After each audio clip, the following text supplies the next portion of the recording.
Somos la generación brillante porque en contraposición a la generación de cristal, que en teoría enseguida se rompe, se frustra, no siente pasión por su trabajo, no se esfuerza, creemos que la generación brillante es la nuestra y es aquella que puede con todo eso, rompe con todos esos estereotipos y que cuando se le da la oportunidad y se le deja un poquito de margen de maniobra, demuestra todo lo que vale.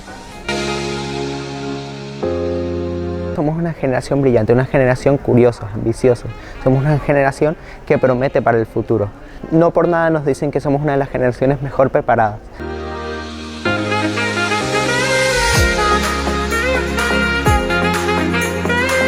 Enhorabuena, chicos, es brutal vuestro currículum. Enhorabuena. Están ahora mismo controlando el mundo laboral y saber qué les interesa de nosotros y poder mejorar. La inteligencia emocional es la predictora del éxito.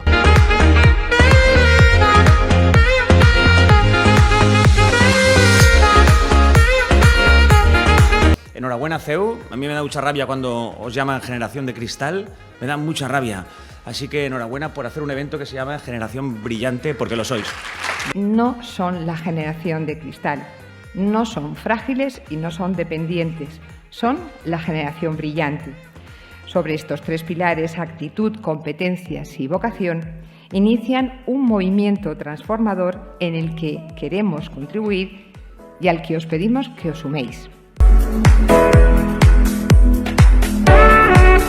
Es fantástico lo que habéis hecho hoy y os deseo lo mejor de todo corazón. Muchas gracias.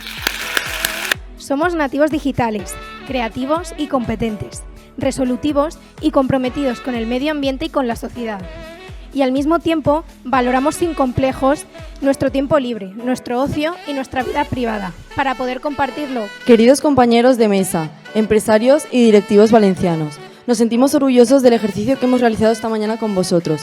Nos habéis dado justamente la oportunidad de demostrar que podemos compartir una mesa de trabajo con adultos, profesionales relevantes a los que admiramos, y os agradecemos profundamente que os hayáis sumado a nuestra causa y nos hayáis ayudado a entender, a ser mejores, más competentes, conscientes de la realidad, en definitiva, más adultos.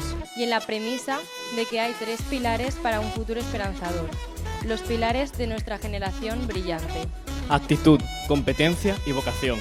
Por favor, unión a nuestro movimiento. Esto va a ser algo muy grande.